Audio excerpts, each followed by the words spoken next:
Are there any encroachments onto the public right-of-way? Absolutely. Behind the wall of shrubs there is, or behind the shrubbery there is some encroachments that are there right now, currently, yes. On this slide that is up on the screen, right, you can actually see the area that is the darker gray. That actually is where it's paved right now. This is actual asphalt. Right yes. now. There's no curb gutter or sidewalk. It's just asphalt and right now. And there's no bushes there. And there's no bushes. That's not the bush area. Okay. The bushes are next to it. Okay. So right now there's a street that people are using in that dark gray area. Well, I don't know where it's going. It doesn't go anywhere. It only leads to the off-street part. It only leads to the garage, the driveway. This is the driveway that leads to a garage. So currently, right now, you're absolutely right. This is considered public right-of-way, and it is not being maintained. It has not been improved. It is not doing anything for the use of which it was acquired. Correct. Okay. So because that little piece seems to just not really be talked about very much when we look at what we're actually eliminating. There's a road that people are using. Well, there's an area where there's some overgrown bushes that needs to be trimmed.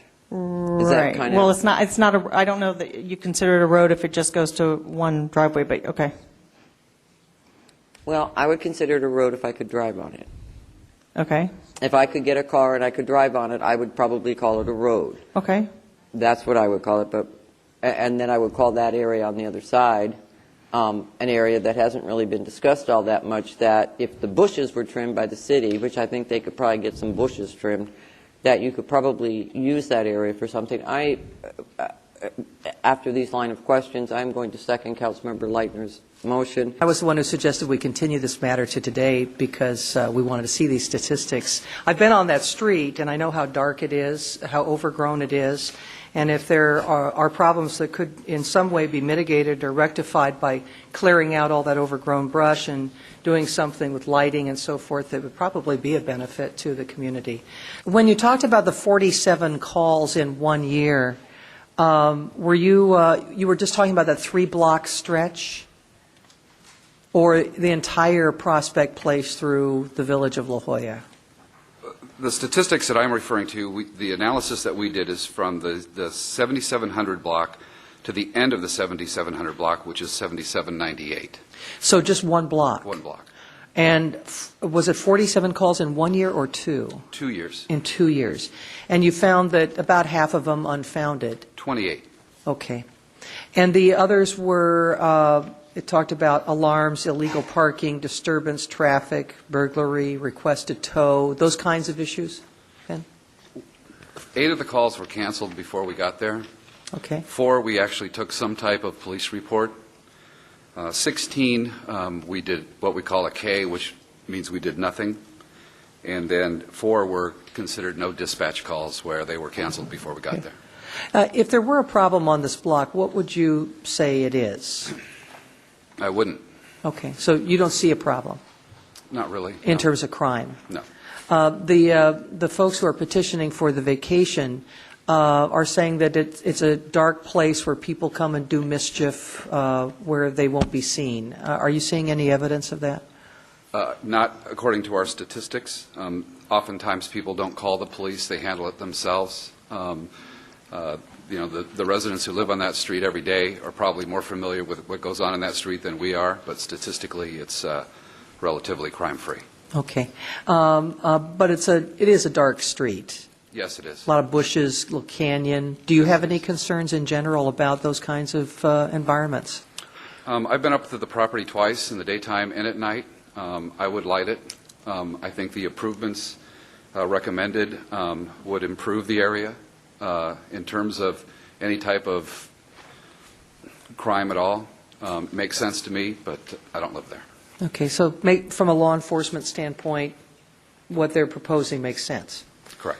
Okay, to make sure that you don't wind up making it a magnet for criminal activity or accidents or other public well, in hazards. my view, anytime we develop property, we'll see a reduction in crime when we make it better, in my view.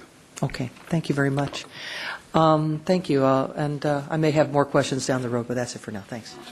Lieutenant Philly, if the street were to be finished, would that improve it as well for public safety? What do you mean by finished, in terms of continuing through the public right-of-way, or? To actually put a terminus to that street with a light, sidewalk, curbs? I believe so. I mean, currently right now, there's a lot of overgrown shrubbery. There's, quite frankly, some areas that I think the city has neglected in terms of going in and improving that we're obligated to do. If some of that was cut back and it was appropriately lighted, my view would be the same. The no present or prospective use, the fact that people wind up at the end of the street and have to turn around, is that a use? Is that a legitimate use?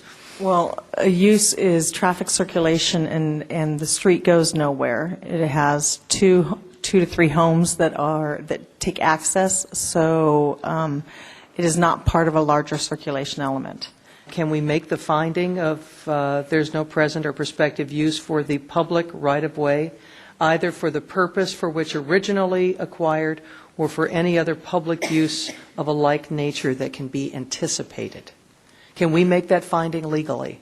Yes. Crime statistics that or concerns that were raised, are not a part of our record of action today. If that were, and as a representative of a different council district, the information that was provided is not particularly compelling. But I think you can make those findings, as I find myself able to make on the remaining 4 items that we are asked to consider. The purpose of that road currently is to gain access to those 2 properties. And we're not closing the entire street, which leads me to believe that this is only a very small partial take. The ADA community would have better amenities through the sidewalks that will be improved. It's only a partial take. Whether you can go an additional 20 feet or 50 feet on a street is not a major issue, especially when the closure is more clearly delineated. This would be a project that eliminates blight. It's not a question of who you are as individuals, but this is just something, a position I have taken over and over with the city with regards to easements. Easements are owned by the abutting property owners in every instance in my mind, and when that easement is no longer used for the public benefit, it's rightfully the property of the abutting landowner. And in this instance, this is a pretty clear case of how that law should apply.